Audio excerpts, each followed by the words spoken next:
E nós vamos convidar vocês para pensar a Amazônia pela sociodiversidade, não exatamente pela biodiversidade.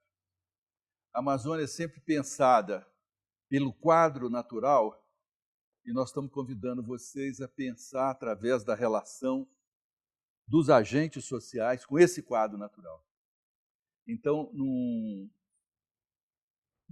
primeiro momento, o exercício desse trabalho foi identificar quais são os agentes sociais, quem são quais são essas unidades sociais que hoje estão presentes na Amazônia e como elas podem ser classificadas. Como é que essas unidades sociais podem ser classificadas? Nós, a partir dos anos desse início do século XXI, Fernanda, nós começamos a pensar com uma outra categoria classificatória. Vocês sabem que as classificações são sempre conjeturais e arbitrárias, não é isso? Humberto Eco tem um livro que é A Vertigem das Listas. Nós, como estamos classificando nas taxonomias, nós sabemos que isso pode ocorrer aleatoriamente.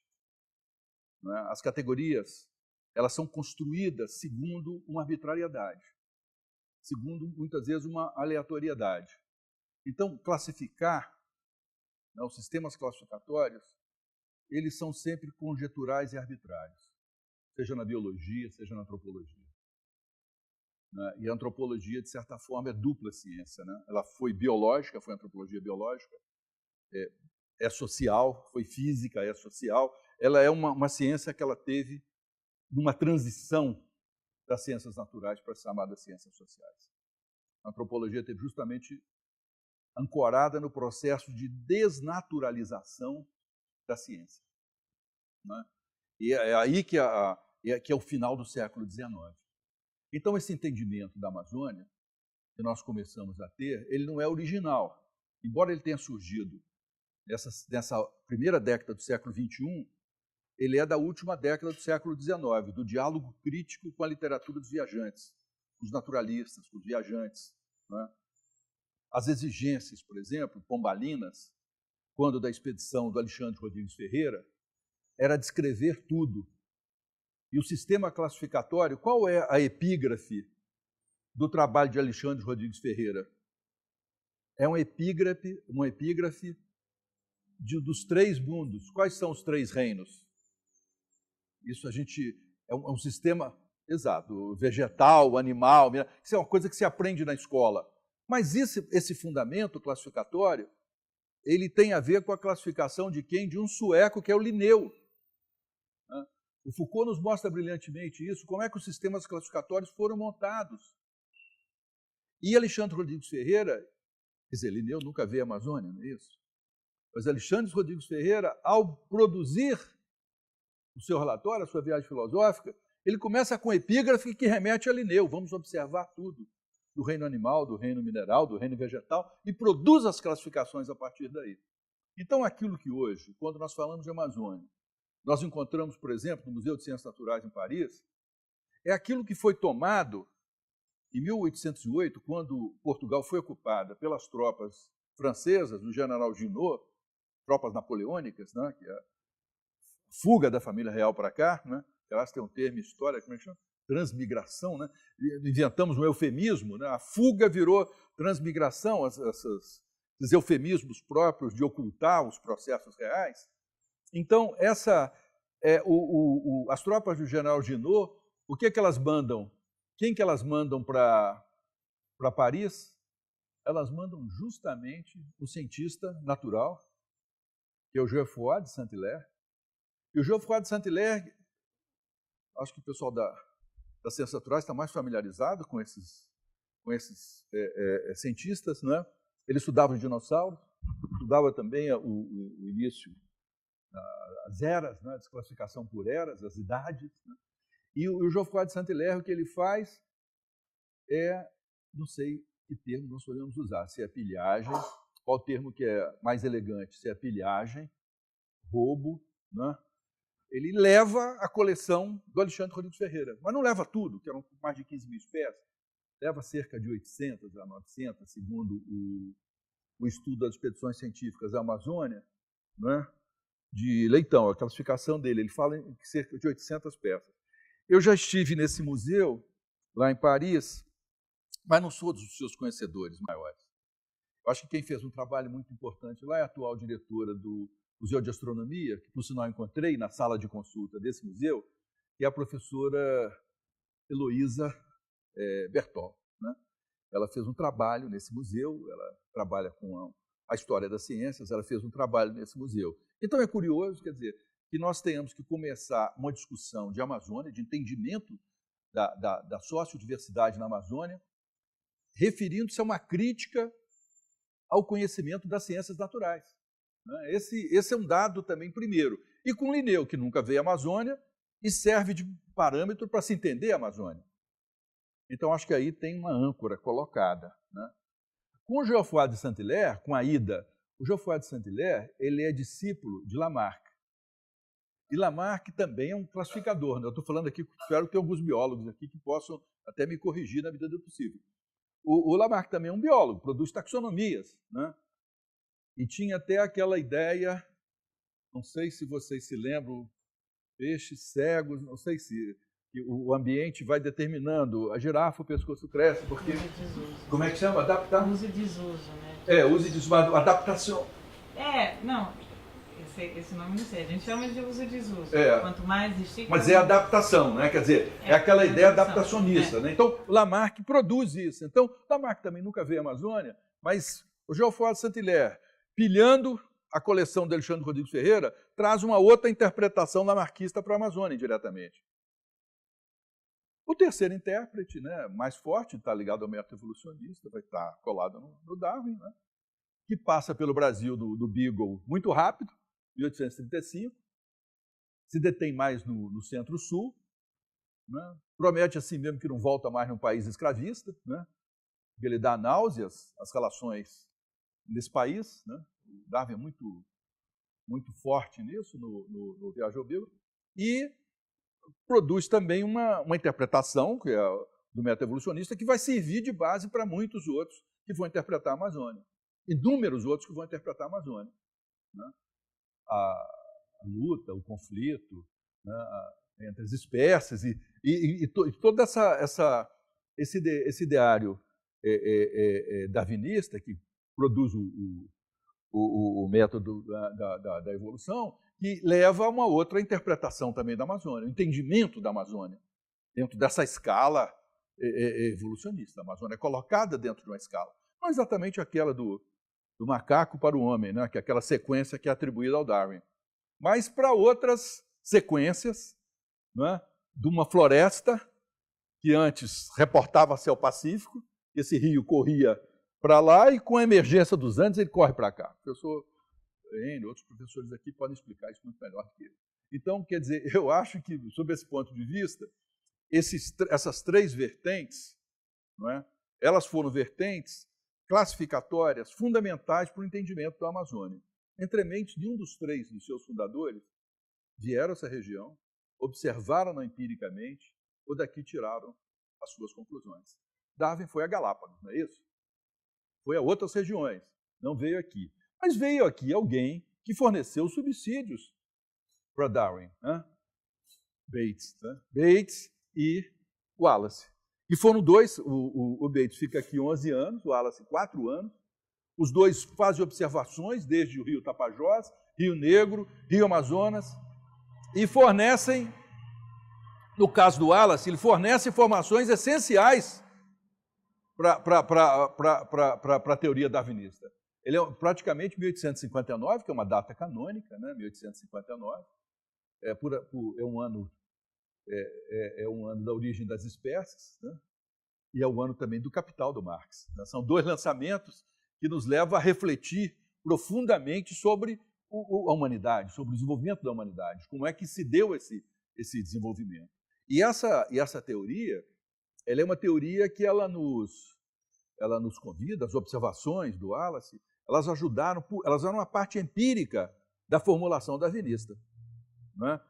da luta entre as espécies, da prevalência do mais forte, essa outra teoria. Então, da seleção natural. né, a teoria da seleção natural.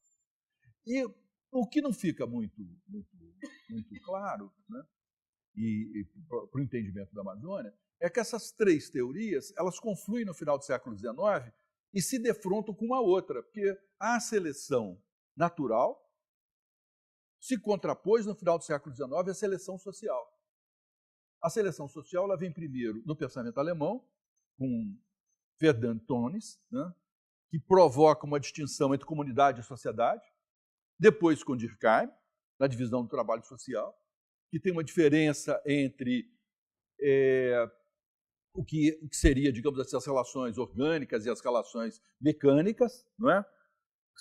Há uma diferença, especialização, Durkheim chama, porque se constitui sociedades que não estavam mais, segundo esses autores, unidades sociais que não estavam mais apoiadas nas relações de parentesco, e estavam apoiadas em relações impessoais, estavam apoiadas em especialização do trabalho, em outras modalidades de conhecimento. Então tem uma reação no plano da ciência social que coloca a seleção social em questão. Então, eu acho que com base nessas discussões que marcaram muito o século XIX, nós transitamos na Amazônia do século XX. Transitamos, em primeiro lugar, com o primeiro plano de defesa da Amazônia, que é 1912, com a crise, porque os planos só vêm a partir das crises, né? Eles não antecedem as crises. Esse plano de defesa, ele primeiro vem em 1912.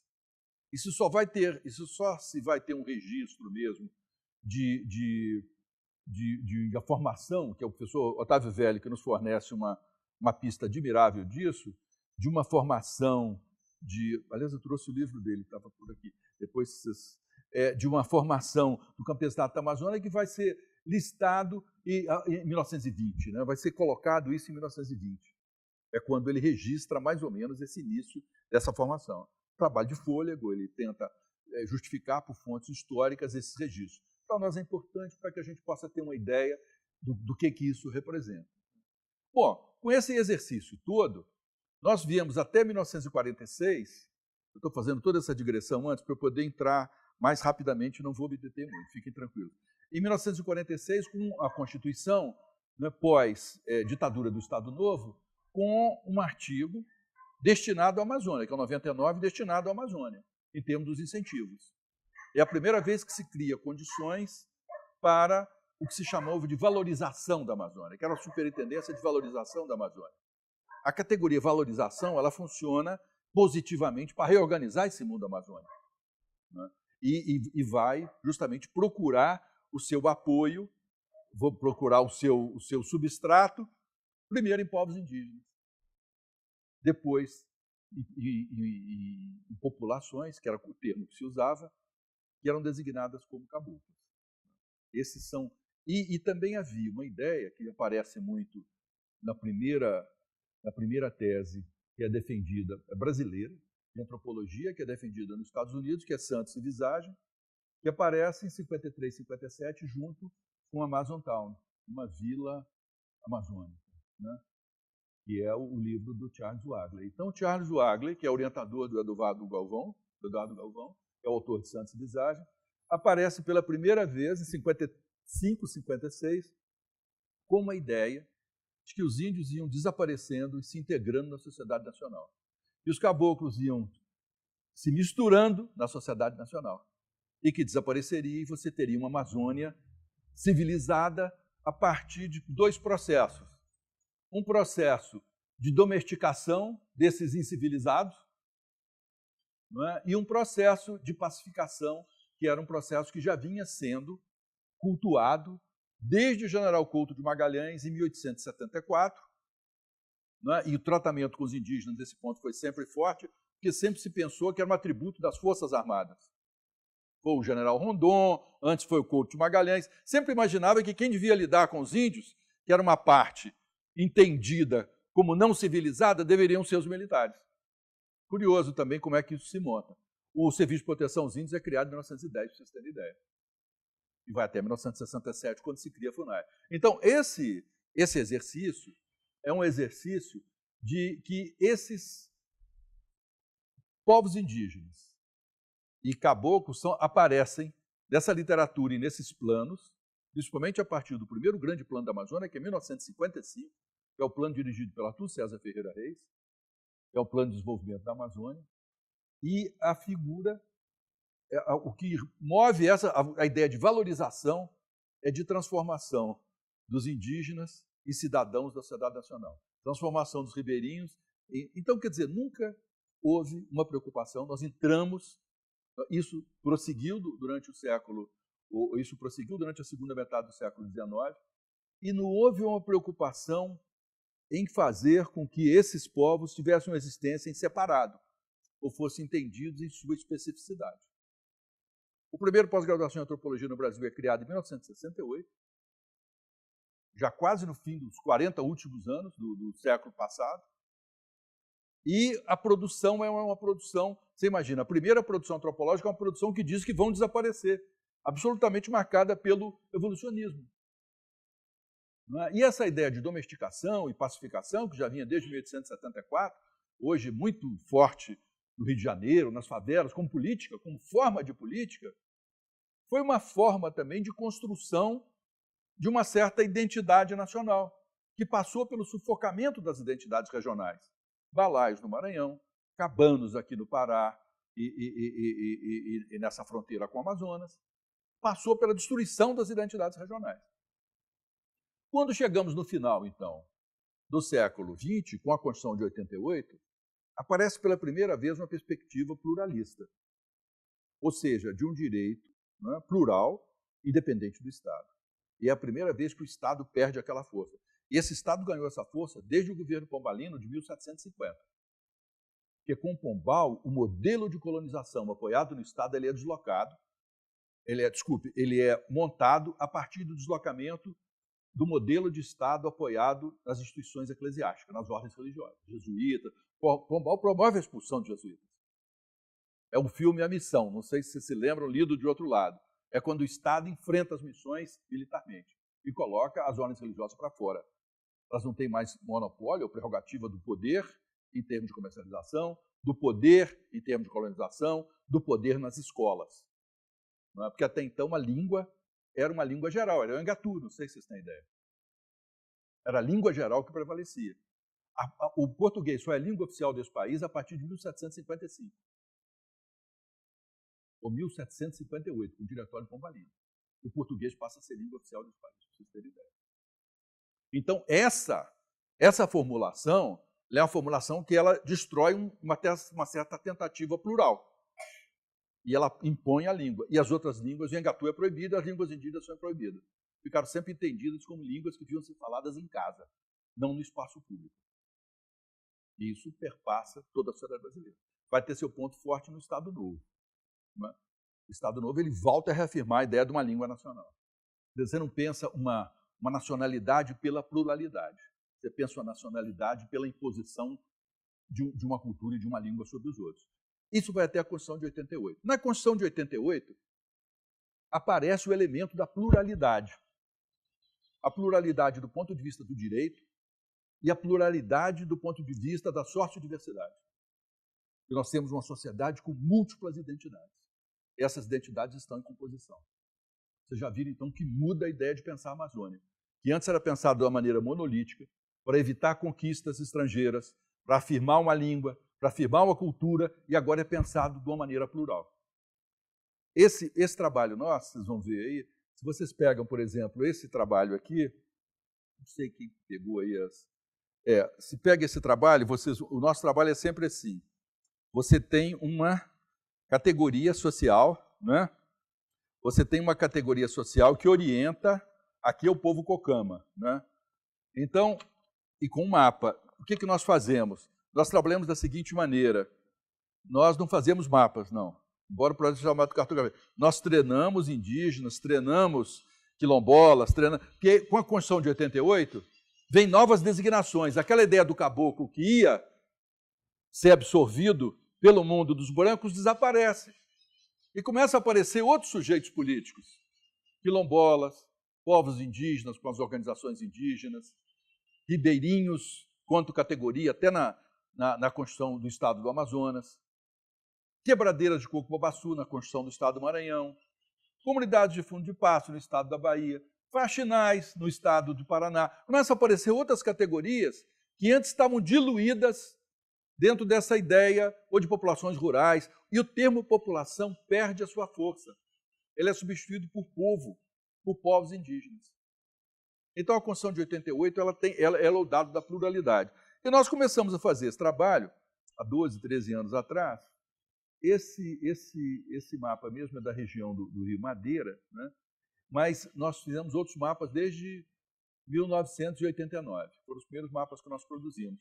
Já com essa ideia, um ano depois da Constituição, com essa ideia da pluralidade, né? Então, aqui, como que nós trabalhamos?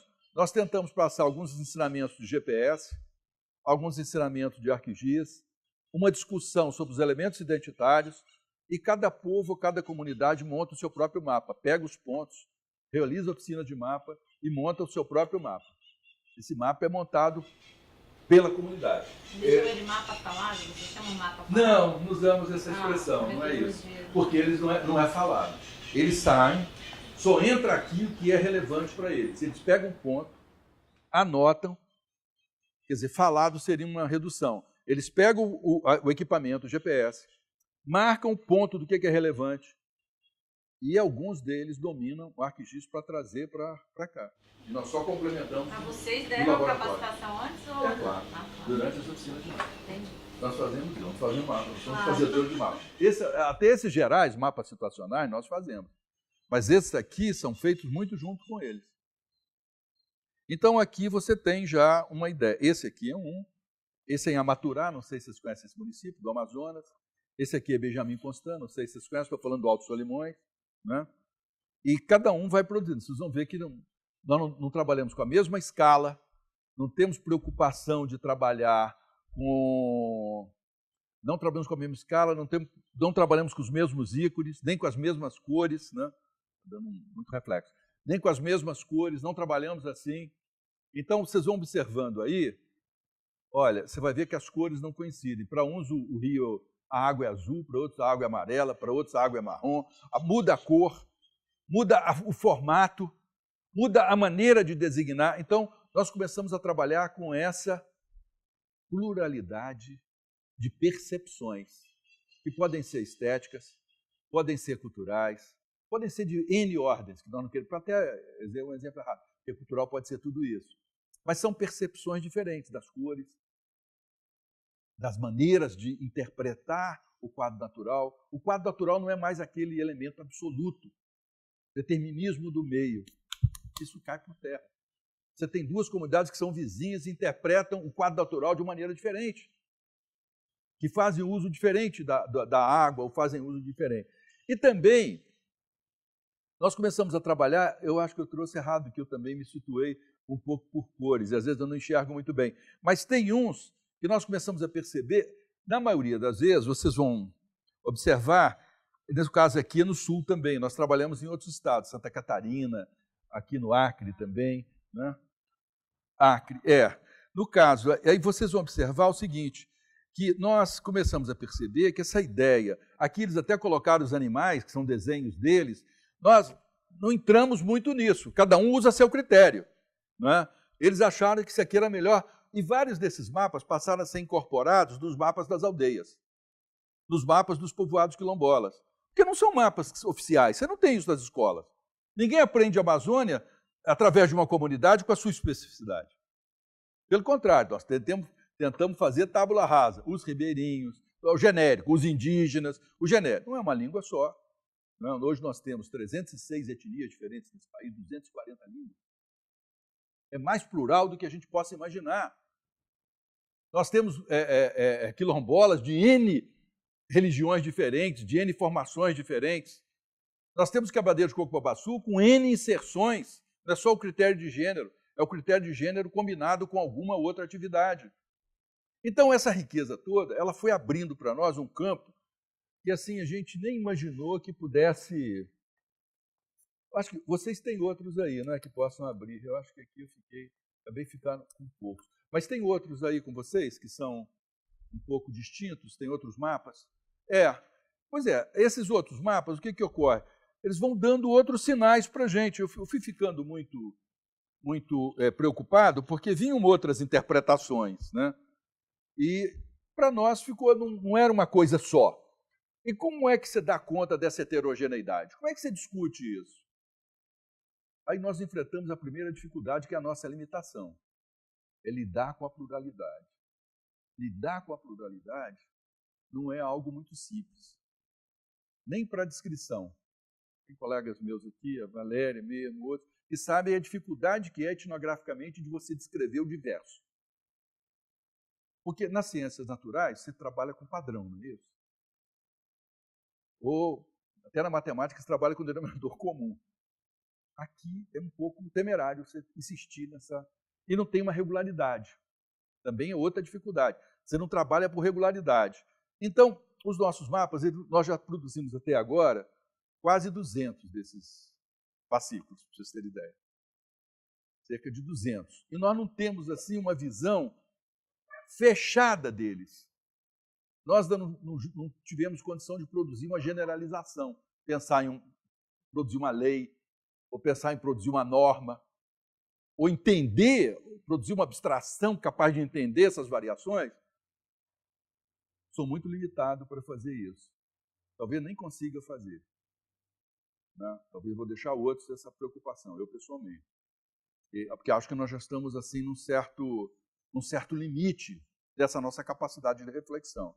Então, nós produzimos isso, produzimos também alguns outros que são boletins informativos, não sei se foram distribuídos, que são maiores, são mais...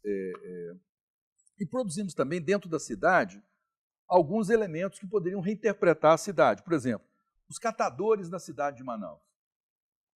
Reciclagem. Como é que se apresenta na cidade de Manaus? Essa ideia da reciclagem. Né? Ou então, as mulheres artesãs de Barcelos, no caso do Rio Negro, que moram na cidade também. Nós começamos a não fazer muita distinção entre campo e cidade, né? Entre os quilombolas e os indígenas nesse sentido. Começamos a tentar entender essas variações. Eu acho que esse aqui é até uma ideia de um baralho, que é um jogo imenso, que tem 300 cartas, você não consegue agrupar, não tem o mesmo naipe, você não consegue agrupar. Não tem um sistema classificatório que consiga agrupar. Né? Não adianta recorrer ao Linneu, ou ao Darwin, ou ao Lamarck, e talvez a gente não consiga responder à extensão dessa sócio-diversidade. Essa sócio-diversidade pede outros princípios classificatórios para ser entendido. Tem um livro que é muito bonito sobre isso, que é do Humberto Eco. Ele é convidado para uma conferência no Museu do Louvre. Então, ele escreve um livro que se chama A Vertigem das Listas. Né? Ele lembrando aquela lista do Borges, da enciclopédia do imperador chinês, que tinha uns leitões, né, que eram gordos, ou eram magros, ou quebravam a bilha, ou eram loucos. Ou não, quer dizer, chama a atenção que essas classificações elas nos desafiam na impossibilidade de pensar os nexos entre elas. É de pensar a Amazônia como uma impossibilidade de reflexão de certos nexos. Porque nós temos já uma forma metaforizada de pensar a Amazônia, não é isso? Grandes distâncias, tudo hiperbolicamente traçado, né?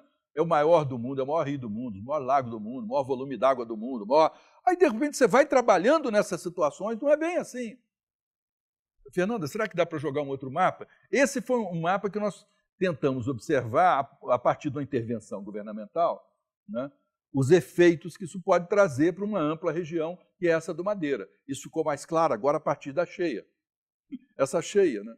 Os povoados que nós trabalhamos, eu não sei se eu trouxe aqui, nós trabalhamos dos povoados no ano passado, fizemos um mapeamento com eles, e agora eles estão debaixo d'água.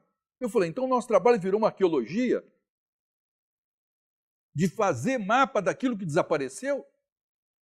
Não sei se vocês estão percebendo. Quer dizer, tem uma tragédia, tem um sentido trágico, que ele... Fernanda, passa por esse do carvão. Porque então trouxe-nos essa ideia do conflito. É impossível pensar essa sócio-diversidade sem pensar o conflito social. Não, querida, é no anterior. Sem pensar que esse outro é da fronteira. Tinha do carvão, não é? Não, não tem problema. Joga o da fronteira, então. Porque o do carvão era interessante, porque são as áreas todas desmatadas, mas não se preocupe. Esse da fronteira está um pouco, vocês me perdoem, que ele está um pouco assim descosturado, tem informações excessivas, porque tinha uma pretensão de discutir com os países, com os outros países, né? E são os conflitos na fronteira, de como é que eles aparecem. E vocês vão ver que estão em jogo aí a extração petrolífera, essa divisa do Acre com o Peru, né? Está em jogo, que foi a 12ª chamada da Petrobras, chamada pública, né? Os conflitos, inclusive as pesquisas de sísmica feitas próximas a terras indígenas, né? Os efeitos disso do Peru e como é que os índios isolados se deslocam, que é o trabalho do Terry Aquino, né? E os efeitos que isso tem hoje no Brasil, com mais de 70 povos isolados. Na fronteira com a Bolívia, mais embaixo, os deslocamentos que o governo Evo Morales faz de povos de altiplano, ou comunidades de altiplano, para as terras baixas, e os efeitos disso na região de fronteira, né? E alguns massacres. Você tem um massacre do lado boliviano, você tem um massacre de Bagua, do lado peruano. Nós começamos a ler sobre a lógica da tragédia. Você lê essa sociodiversidade pela lógica da tragédia, né? Isso, o que marca o século XXI, para povos indígenas, para quilombolas, seria esses elementos da tragédia, o trágico. O trágico como elemento de entendimento. Você pensar a tragédia como elemento de entendimento de uma realidade social, né? Então, esses mapas eles ajudaram. O outro da Guerra do Carvão, ele é mais complicado, porque vocês vão ver que a partir dos desmatamentos, que aqui é a extrema parte da fronteira amazônica, o outro do carvão é lá no lado do projeto Carajás, né? Da parte, digamos assim, oriental da Amazônia, chamada oriental da Amazônia. Essa é a parte ocidental, né? Considerada ocidental. Não gosto muito de trabalhar com ocidental-oriental porque pode levar a uma interpretação de polos simétricos, etc. Mas essa outra localização, ela mostra os efeitos desse desmatamento sobre esses povos. O desmatamento como a ignorância, o desmatamento como o desconhecimento, o desmatamento como um desconhecimento da riqueza dessa região, ou das propriedades mesmo medicinais, das propriedades farmacêuticas, das propriedades que amparam um conhecimento que ele é intangível, que é o conhecimento de quilombolas, indígenas, ribeirinhos, quebradeiros de coco-babaçu, seringueiros, castanheiros, peconheiros, piaçabeiros, uma série hoje de designações que são abraçadas por esses grupos num processo de autodefinição para se afirmar. E aí, além da Constituição de 88, tem dois instrumentos que são fundamentais para entender a Amazônia. Um é o Decreto 6040, de 2007, de fevereiro, e outro é a Convenção 169 da Organização Internacional do Trabalho, que defende a autodefinição como elemento de conhecimento. Então, com esse substrato é que nós montamos essa pesquisa e estamos produzindo ainda. Nós, até o final desse ano, nessa série aqui, nós vamos a 30, para vocês terem ideia. Nós estamos no 22º agora, são produzidos no ano passado e esse ano. Nós vamos a 30 nessa série. Quantos por ano? Não medimos assim, mas temos 200 até agora, produzidos em 10 anos. Né? É bastante, mas também é muito cansativo. Fora os boletins informativos, mas também somos muitos pesquisadores. Somos mais de 30 doutores, ao todo somos 100 e poucos pesquisadores. Tem bastante gente também trabalhando. Então, quer dizer, que permite uma disponibilidade de tempo para um ano, mais ou menos, 1 ano e meio, para você produzir um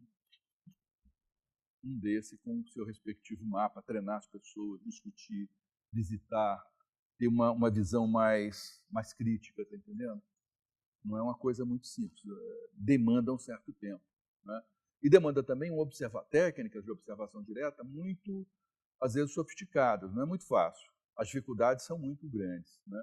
Mas, às vezes, você consegue produzir esses mapas que são produtos de seminários, de reflexão, de inúmeras situações dessas, onde cada comunidade se expõe e nós vamos colocando.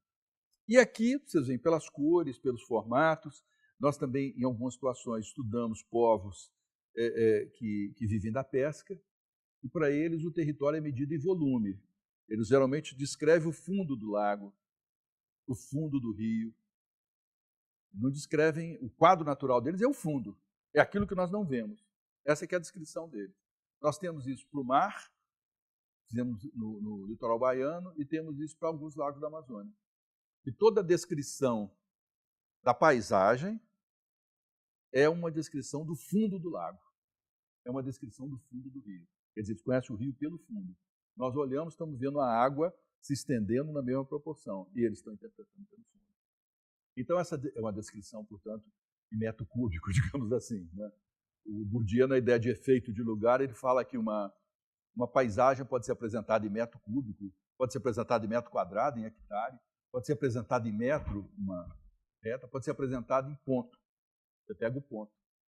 Então, nós discutimos muito esse texto quando trabalhamos com quilombolas, com indígenas, com quebradeiros, discutimos muito essa ideia do efeito de lugar. Vocês vão marcar o quê? Um ponto? É uma reta? É uma superfície? É um volume, algo cubado? O que vai ser? Como é que nós vamos interpretar a ideia de território? Como é que nós vamos medir essa ideia de território? O que é o território? Como é que você sabe, quando você está dentro de uma mata, se isso... Aliás, a madeira também é cubada, né? Metro cúbico. Então, acho que essas modalidades distintas de percepção é que organizam essa emergência da sociodiversidade.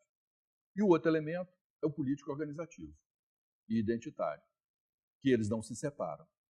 As lutas econômicas não se separam da construção das identidades. E aí esses trabalhos aqui nos levam sempre a marcar, né, uma identidade específica. Tem um grupo, tem uma identidade, tem uma unidade social em jogo. Às vezes é uma comunidade quilombola, às vezes é um povo indígena, um povo cocama, né? Às vezes são pantanauas. Então, esse dado também é um dado necessário e importante. Esse, mais ou menos, é o trabalho que nós temos feito aí nesse período, né? É o trabalho que nós temos montado. Se vocês quiserem fazer alguma pergunta, assim, eu me coloco à disposição. Peço desculpas se eu falei um pouco mais. Esse trabalho, quando vocês vão no sítio, vocês têm vocês procuram um público-alvo específico? Até agora nós não procuramos. Nós temos sido procurados, porque todos nós trabalhávamos antes na Amazônia. Então nós só vamos onde nós somos convidados para ir.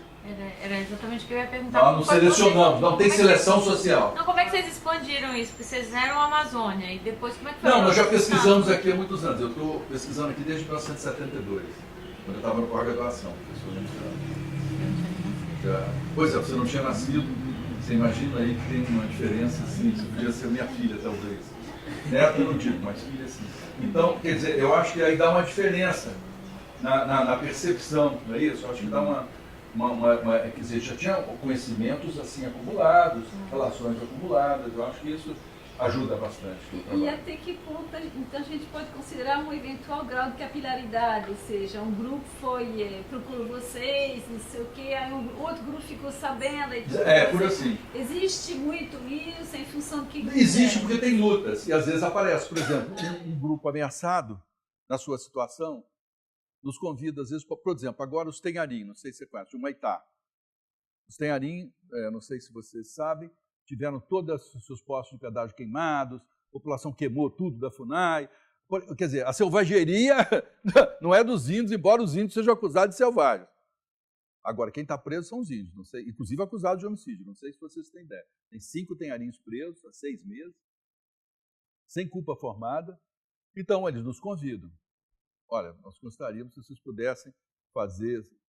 Aí falo com o Ministério Público, olha, vocês poderiam fazer um laudo, aí foi uma equipe que fez um laudo defendendo a situação deles, do ponto de vista deles. Do plano do direito, tem algumas pessoas aqui também que bem conhecidas disso, do direito ambiental, do plano do direito, nós não temos consolidado esses direitos étnicos, em termos da luta, da força, não temos isso. Então, eu acho, exatamente, então se coloca um problema. Então, desde que nós nos colocamos em aberto em relação a conflitos, a demanda começou a vir, entendeu? Vinha quando eu trabalhei no Maranhão com professor visitante, depois quando estava no Pará com professor visitante, e aqui. Que agora vai estar fazendo 10 anos agora em janeiro. Então, quer dizer, tem uma demanda, nós temos mais de 500 solicitações, que nós não podemos atender, inclusive. Nós estamos atendendo a quase 200, mas nós temos 500, que nós não podemos atender. Não tem como. Porque a universidade não é preparada para isso. Você não tem um incentivo grande para isso. Os nossos alunos não são treinados para eu ter maior dificuldade com os alunos. Né? Você tem que ir, morar, e ficar, e discutir, e viver com as pessoas um pouco, entender minimamente. E os prazos de CAP, você tem que 2 anos para produzir uma dissertação de mestrado, mas você tem que fazer 1 ano de curso. Sobra o quê? 1 mês, 2 meses? Hein, Marília? 1 mês? 1 semana para você fazer? Aí ficam trabalhos risíveis. Você não tem trabalho de força. Por exemplo, essa dissertação aqui, do professor Otávio, você vai ver, ele foi para campo, primeira vez em 66. Esse trabalho só vem 4, 5 anos depois. Você tinha um outro tempo, a própria ideia da pesquisa científica, da observação mais detida, do acompanhamento mais cuidadoso dos dados, evitando informações inexatas, esse é o grande problema, evitando imprecisão. Hoje, às vezes, eu leio os trabalhos dos meus alunos, e pior é que a universidade exige que eles produzam nos cursos artigos. Não tem mais exercício de curso. Ora, para o diabo, me dê um exercício de curso, então me dê um artigo. Porque eu não vou ser um refri de uma editora, eu sou um professor, eu dei um curso, eu quero saber se o que eu ministrei foi entendido. É diferente o critério de exigência. Mas só que isso está destituído, você tem um índice de consagração bibliométrico. Quanto mais você produz, mais autoridade você tem. Podia ser o contrário. Por isso que eu estou pensando seriamente em voltar para a academia. Será que eu volto ou não? Não tenho nada publicado. Não, mas isso não te diminui, se não faça esse critério bibliométrico. Vai se sentir desvalorizado o tempo todo, entende? E vai padecer de uma posição de subalternidade. Aí você tem as hierarquias dentro desse campo da produção intelectual. E lutar com isso não é muito fácil. Você colocar isso para os alunos... Não é muito fácil.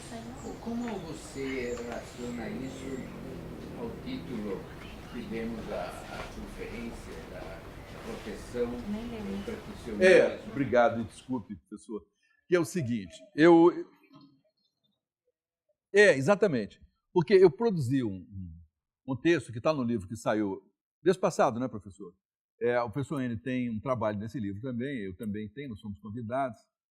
E esse livro é um livro do Banco Nacional de Desenvolvimento Econômico, BNDES. Aliás, é uma bela peça, né? Capa bem verde, com floresta, dá a ideia que assim, aquela paisagem, né, desejável. Como é que é? Não, deve estar aí na biblioteca de vocês, gente. Presta atenção. Eu não trouxe, que é muito pesado. Eu trouxe só coisas pequenas, assim, pouco pesadas. Eu também não posso virar um burro de carga de uma ideia de distribuir, de divulgar coisas. A gente tem que estar em aberto. Então, essa ideia da proteção é que no período chamado neoliberal, prevaleceu era o programa de proteção à natureza. Então, o programa de proteção à natureza, PPG7, não sei se programa piloto, né? Exatamente, proteção das florestas tropicais, proteção da natureza. O termo proteção, ele funcionava como um elemento que dava uma moldura legal de proteção mesmo a unidades de conservação, terras indígenas. Você tinha algo que era destinado. Mas o que era índio era algo definido por critérios, digamos assim, primordialistas. O índio é como dizia o então presidente da FUNAI. Índios são esses que tem, não pode aparecer mais índios. Vocês estão vendo que está aparecendo novos povos indígenas no Acre. Povos indígenas na cidade de Manaus, que a FUNAI reluta em aceitar. Né? Manaus talvez tenha mais de 45 mil índios hoje. No censo aparece com 8 mil, 7 mil. E em descenso. Na última ocupação, ano passado, em Iranduba, tinha 42 etnias numa ocupação. Uma ocupação de terra. 42 etnias. Gente, 42. É uma coisa assim, de uma riqueza, essa sua diversidade, inimaginável. Talvez não tenha outro lugar, não conheço outro lugar que se possa ter tantas etnias simultâneas. As pessoas falam, mas você não conhece o Oriente Médio, cada aldeia fala, né? Mas aqui não é muito diferente. O município de São Gabriel da Cachoeira são 22 línguas distintas. A gente não é muito treinado a levar isso em consideração, não somos muito treinados. Então, temos alguns problemas. E eu acho que esse problema da proteção veio a proteção à língua, a proteção à unidade de conservação. Se tinha sempre esse signo. Mas o critério era primordialista. Os índios são esses e não pode passar disso. Fica dentro aí do seu zoô para eles. Né? Isso, literalmente. Os quilombolas são esses, não pode ter mais. O quilombola está ligado à fuga. Não tinha uma ressemantização das categorias e dos significados. Criou-se na época até um projeto demonstrativo dos povos indígenas. Exato, lembra? exatamente. Que é o PDA, não é isso? O PDA, e dentro do PDA, esse PDP. Exatamente. E o PPD, e depois vieram surgindo os outros, né? Todos do signo da proteção. Cooperação internacional, as agências multilaterais todas investindo, o PPG-7 é um exemplo disso, financiamentos internacionais. Criaram o Grupo de Trabalho Amazônico, 1992, não sei se se recorda, no GTA. Financiamento de... Mas essa variação, ela não muda. A diversidade era a mesma e a proteção se dava... Mais recentemente, com o próprio esgotamento das políticas neoliberais, que também não conseguiram demarcar a terra, não conseguiram proteger nada, veio uma ideia protecionista. E o governo atual também marcado por isso. E uma ideia protecionista conjugada com o desenvolvimentismo, que possuía um elemento muito curioso.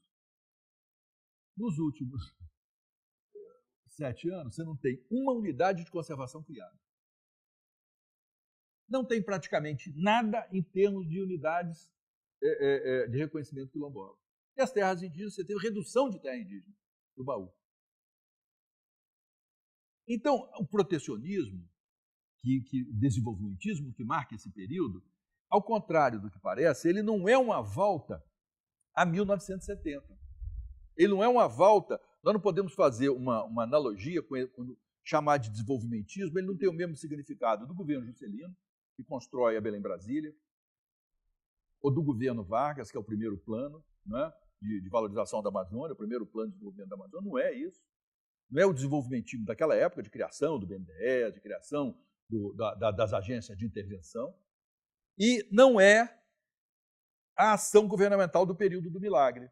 Não é isso, da Transamazônica, não é bem essa discussão. Esse protecionismo de agora é uma intervenção que ela, primeiro, relativiza os direitos territoriais de povos indígenas, relativiza os direitos das unidades de conservação. Tudo passou a ser relativizado. Porque o princípio que movimenta a sociedade, aqui que está o perigo, são as novas plantations, que são as commodities agrícolas e minas metalúrgicas, que estão ligadas ao desenvolvimento dos agronegócios. Mas isso tudo é um desenvolvimento, que nós sabemos, inteiramente volátil, porque está ligado à flutuação dos preços do mercado internacional. Voltamos a uma situação colonial, parece que é um novo colonialismo. Enquanto nos primeiros 4 séculos nossos de história, a única instituição estável, está colocando esse livro do Pessoa Velho, a única foram as plantations. Era a plantation canavieira. Você não estuda o Brasil sem falar de plantation canavieira e plantation cafeeira, porque eram as instituições estáveis. Grandes propriedades, controle da terra absoluto, monopólio da terra, força de trabalho escrava, não é? E as grandes extensões de terra, essas que é uma característica de agora. Você tem uma reestruturação formal do mercado de terra, uma dimensão que você não teve em outros momentos, uma fragilização dos direitos territoriais de povos indígenas, de quilombolas. Por isso é que esse governo não consegue titular numa medida séria. Volta agora achando que tem que titular terra pública. Ainda colocaram as terras públicas da Amazônia para serem privatizadas, 70 milhões de hectares. A Amazônia tem 590 milhões de hectares. O Brasil tem 850 milhões de hectares. O governo do Programa Terra Legal disponibiliza 70 milhões de hectares de terras públicas, quer dizer, acaba com o estoque de terras públicas e não reconhece as ocupações pré-existentes, fortalece as ocupações do agronegócio. E aí vêm as descrições mais assustadoras, né? que os químicos estão dando uma contribuição muito grande. Na SBPC do Acre, na exposição do químico Jailson, que é conselheiro da SBPC, ficou muito flagrante que as plantações de soja, de eucalipto, que já começam na Amazônia, a discussão de planta cana-de-açúcar ou não planta na Amazônia, elas estão exatamente em cima dos aquíferos. Não sei se vocês percebem a tragédia anunciada, estão em cima dos aquíferos. E são para produzir 1 quilo de soja, quanto você precisa de água? Para produzir eucalipto, metro cúbico, quanto você precisa de água? São cálculos que, para nós, não é a nossa área de reflexão. A gente percebe os efeitos disso de outra maneira. Quando desagrega comunidades, quando destrói comunidades tradicionais, quando impõe outros métodos a essas comunidades. E, no entanto, o que nós estamos vendo? Com essa ideia protecionista, uma devastação sem igual dos recursos naturais. Acelerou a devastação dos recursos naturais. Quer dizer, as figuras de proteção perderam a sua força. Os direitos territoriais foram fragilizados. E, o mais grave, o comprometimento dos recursos de subsolo, sobretudo os aquíferos. Você vê em Manaus, não sei o bairro de vocês. Eu moro no centro, faltou água ontem à tarde. Não sei se o de vocês faltou água hoje de manhã, entendeu? Ou quantas daqui da casa de vocês está sem água? Caramba, nós estamos vivendo... O problema é de administração da água, não é de falta d'água. Não sei se isso está claro. Pois é, minha filha, não é só São Paulo. Nós estamos discutindo isso aqui dentro. Isso está ligado na seca do Nordeste, não sei se você se lembra, era uma indústria da seca. Não é? Isso é uma nordestinização da Amazônia. Negativo. Você tem uma crise na gestão dos recursos naturais muito pronunciada, pelo desrespeito aos direitos territoriais. E aqui é que os conhecimentos tradicionais eles ganham força. Nós vamos ter que bater na porta de muita aldeia indígena para pedir um copo d'água no futuro, de água potável. Não sei se eu consigo criar essa imagem para vocês. Ou de um povoado de quebradeiras, ou de quilombolas, né? Para pedir uma água potável, porque é quem conserva as nascentes. Então, eu acho que essa discussão é uma discussão... Nunca tinha pensado nisso, mas faz sentido. Aí você tem que andar um pouco nesse interior aí e discutir com as pessoas. Isso não é produto que eu falo, não é produto nem de uma interpretação muito sofisticada. Isso é produto até de percepções empíricas, de discutir com as pessoas e ver onde tem água e onde não tem. Eu acho que essa discussão ela nos dá força para repensar um pouco os fundamentos do que significa esse desenvolvimentismo para a Amazônia. Que ele tem que ter outros condicionantes. Esses condicionantes têm que ser colocados à ação governamental. A ação governamental tem que se pautar por um conhecimento muito detido dessas realidades localizadas, por um conhecimento muito profundo dessas situações localizadas. Com esse conhecimento amplo, superficial, não se consegue reverter a destruição. Vocês viram que os índios de desmatamento desse ano voltaram a subir. A devastação nem tem uma medida do alcance dessa devastação, só quando falta água no bairro.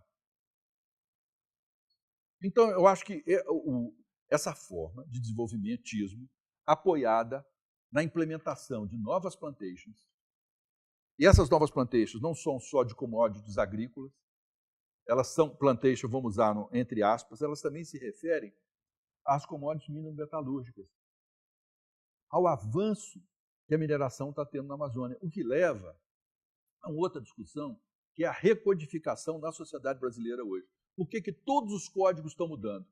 Muda o Código Florestal, vocês viram como nós retrocedemos com as mudanças no Código Florestal, muda o Código de Mineração, vocês estão percebendo, muda o Código das Águas. Quer dizer, você abriu os recursos. Na proteção, você tinha uma defesa. No protecionismo, isso se abriu, professor Henrique. Não sei se eu consigo passar essa ideia para o senhor. Quer dizer, a recodificação, nos novos códigos, eles deixam os recursos abertos, mas, na verdade, o protecionismo ele é desproteção. É uma forma de deixar ao jugo do Estado. E o Estado vai sempre interpretar como? Um povo indígena, uma aldeia indígena, vai impedir a construção de uma hidrelétrica que vai servir a metade da população de um Estado? Já viram argumentos desses? 12 índios, um antropólogo e um linguista vão impedir que se construa algo que pode ser para todo mundo, melhorar a vida de todo mundo? Quer dizer, esse tipo de argumento evolucionista, né? E trabalhando com as quantidades, que parece um absurdo, uma minoria criar um obstáculo para a maioria, ele contém em si os elementos de uma sociedade colonial. Uma sociedade colonial que não foi rompida, que não foi transformada. E que nós continuamos a partilhar delas. Essa sociedade colonial é que organiza a ação do Estado e a ação desenvolvimentista. Não vou nem discutir se é um desenvolvimento de direita ou de esquerda, essa não é a discussão. Foi nos anos 50, hoje não é isso. Hoje é uma destruição que está sendo perpetrada sem os cuidados necessários para transformar essas realidades localizadas. Então, isso gera desmatamento, gera degradação, gera trabalho escravo, situações análogas ao trabalho escravo. Nunca houve tantas denúncias de trabalho escravo como no Brasil de hoje. E gera algo que é mais preocupante, que é uma tentativa de desestruturação de povos e comunidades tradicionais, no momento em que esses povos estão se erigindo enquanto sujeitos de direito, estão lutando pelos seus direitos. Decreto 6040, a Constituição de 88, Convenção 69, exigindo consulta, exigindo outros elementos. Então, eu acho que o entendimento desses processos de percepção dos direitos de cidadania, eles abrem uma porta muito diferente e nos permitem a distinção entre o quadro da proteção e o quadro do protecionismo. Eu não sei se respondi, mas não sei se estou cansando vocês, mas estou tentando, um esforço de síntese aqui, expor esses dados. Pois não, professor? Então, sobre a questão dos povos tradicionais, né? Tem um programa do Ministério que é para os povos tradicionais. E aí, na verdade, tem poucas coisas, né, consistentes, né? Ou seja, um povo tradicional pode se autoafirmar como tradicional, um povo que era tradicional pode passar a não ser mais, etc., né? São critérios que não são muito bem definidos, né? E aí eu fico pensando, como fazer... Quer dizer, vamos tirar a questão indígena, né? Que tem já políticas específicas, enfim. Por uma questão mais assim, de território mais visível, enfim. Mas aí os outros povos tradicionais, quebradora de coco-babaçu, pescador disso, daquilo, quilombola, enfim, tem um monte. Como assim fazer uma política, como estabelecer critérios, né? Quer dizer, são estabelecidos, mas são muito amplos, enfim. E como justamente ter essa proteção desses povos, né? A gente tem a impressão que foi criada essa política para dar satisfação, dizer, tá aí a política dos povos tradicionais. Se você for ver no site, né, do Ministério, tem pouca coisa consistente, né? E não tem como nem definir, descrever, enfim, uma coisa muito solta, né? Então, provavelmente você esteja mais informado do que eu, né? Mas como lidar com essa questão mesmo?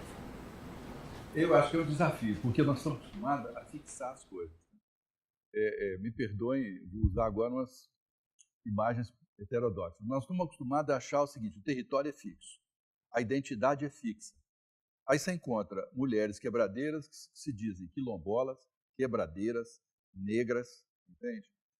Muitas vezes ribeirinhas, e você encontra uma mesma família, que um filho se autodefine como indígena e o outro se define como quilombola, filho do mesmo pai e da mesma mãe.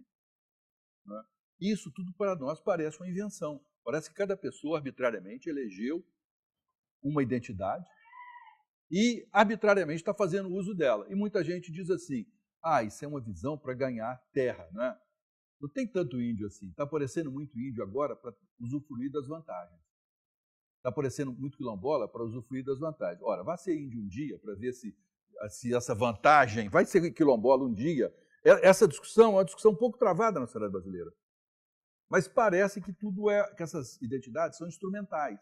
Que as pessoas fazem uso para ganhar vantagens materiais. No entanto, a gente poderia colocar isso em discussão, né? Poderíamos pensar numa forma de discutir isso. Um exemplo é os Kuntanau, não sei se eu trouxe no Rio Juruá, no Acre. Os Kuntanau lutaram ao lado de Chico Mendes, eram do Conselho Nacional de Seringueiros, lutaram como seringueiros todo o tempo. Conseguiram uma resex, uma reserva extrativista. O governo reconhece a resex. Essa resex, um grupo passa a criar gado na resex e a transformar a resex numa pastagem. Eles falaram, olha, não, porque nós não podemos, porque a nossa mãe aqui já fala uma língua, já é uma língua Kuntanaua, nós já estamos aqui há muitos anos, nós não queremos gado, nós só trabalhamos com a floresta, esse gado está pisoteando a nossa floresta. Vamos separar, então. Então resolveram criar uma terra indígena. Resolveram, porque tinha esgotado aquela situação da identidade seringueira para eles, tinha esgotado. Seringueiro com pecuária esgotou para eles. Então eles recuperavam a identidade indígena. Porque era a recuperação da floresta, a manutenção das condições que eles estavam. Eles achavam que a identidade indígena combina melhor com a preservação. Então estão reivindicando-se reconhecidos como povo. Eles tinham a mãe que ainda falava a língua, Kuntanawa, então nós vamos ser Kuntanawa. Então esse movimento do tradicional, ele passa a ter uma dinâmica que era desconhecida da sociedade nossa, da sociedade colonial. Porque antes a gente é que dizia o que as pessoas eram, né? Até hoje o nosso censo, as categorias censitárias, no Brasil você só pode ser, ou você é azul, ou é roxo, ou é verde, ou é, né? Você é amarelo, é difícil saber quem é amarelo, quem é vermelho, quem é pardo, quem é branco, é difícil, preto. Quer dizer, você começou a ter categorias que são cromáticas. A China também trabalhou nesse censo. A Argentina começou com esse censo de índice cromático. Mas nós não conseguimos sair dessa série cromática até hoje. Demográfica cromática. Então as pessoas, é como se fosse uma coisa fixa. Não varia e não pode mudar. Quando as pessoas começam a ter a liberdade de mudar a sua identidade, eu fui visto como seringueiro, agora estou sendo visto como Kuntanawa, a sociedade diz não. Não é tradicional. Porque acha que tem que ser fixo. Você é uma coisa só. Quando vê uma mulher que diz, eu sou mulher, quebradeira, quilombola, negra, né? Aí, não, mas você tem que escolher. Não, mas não é. Você não é uma coisa só o tempo todo. Você é múltiplas questões. Nós somos múltiplos, não somos unos. Então, eu acho que mudou um pouco o conceito tradicional. Você tem toda a razão. Eu acho que ele está no cerne dessa preocupação. E ele trouxe do plano político outras complicações. Porque até então, até 85, 86, trabalhador rural respondia, do ponto de vista jurídico, a todas essas situações. Eram trabalhadores rurais e índios que tinha no Brasil. Quem fosse interpretar, com duas categorias você interpretava. Mas aí começa a surgir Conselho Nacional de Seringueiro, movimento do Sem Terra, movimento das quebradeiras, movimento de atingido de barragem, movimento das peconheiras. Começa a surgir identidades coletivas que as pessoas começam a se autodefinir de outra maneira. E a Amazônia foi o palco disso. Então eu não posso dizer que não existem, ou que todo mundo está combinando uma grande farsa assinada pelo farsante maior, que é o antropólogo de plantão, não é isso? Que tem uma máquina de inventar a identidade. Não é bem isso. Isso é uma acusação tosca, né, rude, que ela não está entendendo os processos reais. E eu acho que essa é que é a distância hoje. É a mesma pergunta do professor anterior e da professora. Quer dizer, eu acho que o distanciamento dos processos reais leva a um desconhecimento. E esse desconhecimento nos aproxima das formulações mais fáceis, que são aquelas produzidas na sociedade colonial. Eu sou Tutsi ou eu sou Hutu, como os belgas fizeram, não é? Lá em Ruanda. Os belgas, eles carimbavam. Mas como é que, não sei se vocês viram o filme até a Ruanda, mas como é que você vê duas moças, ou quem está de fora não consegue distinguir quem é quem? Viaje para uma aldeia aqui, ou para uma cidade do interior e diga quem é índio e quem não é. Se esse critério de aparência, de autoevidência é tão forte assim. Antigamente vocês podiam sair classificando quem é e quem não é. Hoje você tem que perguntar à pessoa como é que ela se autodefine. Quer dizer, aquele classificador, que era a figura tradicional da sociedade colonial, morreu. Morreu simbolicamente. Talvez a grande última luta amazônica disso foi do Roger Casement, não sei se que é o irlandês, né? Ele é o diplomata inglês que faz o trabalho do Congo e mostra que o Congo era uma fazenda real do rei Leopoldo e escreve junto com Conrad, com Williams, descreve eles cortavam a mão das pessoas do Congo, dos processos extrativos da fazenda da bacia do Congo, que é a bacia que pode ser mais aproximada da bacia amazônica, em termos de florestas tropicais. E depois esse mesmo Roger Casement, do fim do século XIX, Ele vem para o Peru e faz no Putumayo, ele faz a descrição das empresas extrativistas, que é o livro azul. Esse diplomata inglês, ele mostra os cortes de mão, as mesmas coisas, porque o que caracterizava essas empresas extrativistas era a imobilização da força de trabalho, a repressão da força de trabalho. Isso é que marcava a vida nas florestas tropicais. Era essa violência. Ele destrói com a visão idílica das florestas tropicais. Mas era o irlandês, lutando, republicano, né? Acaba condenando a morte na Inglaterra. Com essa produção que é pouco revelada. Eu acho que nós chegamos a ver isso no curso? Não chegamos a ver esse autor, não, né, Valério? Mas é um outro curso, eu já cheguei a... se vocês quiserem, eu tenho todos os livros dele lá, disponibilizados a vocês a consulta. E o Roger Casement, ele produz, inclusive, um jornal sobre a Amazônia. Ele produz, inclusive, uma reflexão comparativa das duas bacias. A bacia, você não pode interpretar a bacia do Congo separada da bacia amazônica. São fenômenos análogos. Nesse sentido, a antropologia é uma sociologia comparativa. O exercício comparativo nos ajuda a entender. O outro trabalho do professor Velho é uma comparação com a Sibéria, com o oeste norte-americano. Né? Como é que essa ocupação de novas áreas leva a sociedade a repensar os seus fundamentos? E aqui é a mesma coisa. Nós temos, para pensar essa realidade amazônica, essa mudança do tradicional ela foi fundamental. E ela foi extremamente, como tem sido até agora, trágica. É uma tragédia. Quer dizer, a categoria tragédia, a categoria sofrimento, elas teriam que ser repensadas para nós entendermos a sociedade amazônica hoje. Dá a impressão que o governo está dizendo, se são contra-se, tá bom, como é o nome de vocês, lá, não sei o quê, registro, cadastro, não sei o quê. E na hora da prática, da aplicação de eventuais políticas, não acontece nada. Pois é, porque o Estado ele ainda está muito movido, né? O Benedito Anderson, na Comunidade Imaginada, ele fala que nessa construção o Estado se apoia em 3 pilares. Né? Um é o censo, né? O censo, o recenseamento, as categorias. O outro são os mapas. Os mapas são a outra forma. E a terceira forma é onde nós estamos, são os museus. São as 3 categorias que organizam essa nova forma da sociedade se repensar. Não sei se vocês perceberam as implicações disso. O censo, que são as categorias, né?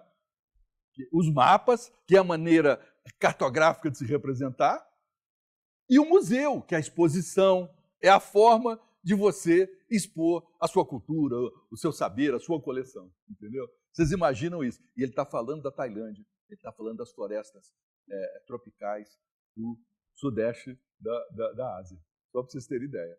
Então, eu acho que com isso consigo, já fizemos a aproximação com a bacia do Congo, agora fazemos a aproximação com o Mekong e com as florestas tailandesas e do sudeste asiático. Eu acho que é uma forma legítima de pensar a Amazônia, pensar por comparação. Eu acho que é até mais legítimo pensar nesse exercício sul-sul do que ficarmos tentando um exercício para lá, TVA, né? Pensar esses, eu acho que não resolve. Perdoe-me, não resolve. Talvez nós sejamos mais próximos hoje desses grupos indianos, de estudiosos que estão estudando a subalternidade, né? Rombaba e outros, que nos levam a repensar esse colonialismo, esse neocolonialismo. Porque até a ideia da paisagem hoje, o James Scott nos convida a pensar, é uma paisagem de resistência. Ficou muito claro isso no Rio Madeira agora, no outro mapa. Quando essa cheia ocupou, né, a paisagem de resistência foi morar nos barcos em cima, imaginando que a casa estava embaixo. Nós pegamos várias dessas famílias, inclusive escrevi isso um pouco. Até criaram um comitê de especialistas, não sei se foram criado até um comitê de especialistas. Nós fomos convidados, eu fiz uma carta dizendo, olha, você está nessas condições. As pessoas que nós entrevistamos estão morando em cima hoje e as casas estão debaixo das águas, a 10, 12 metros. Nós gostaríamos de saber o que foi refletido sobre isso. Mas sim, não foram feitos estudos detidos dos efeitos disso, dos impactos sociais disso. Foram feitas as consultas devidamente, foram cumpridos os quesitos que a Convenção 69 fala. Então, convidar as pessoas a pensar isso é um novo convite para entender a Amazônia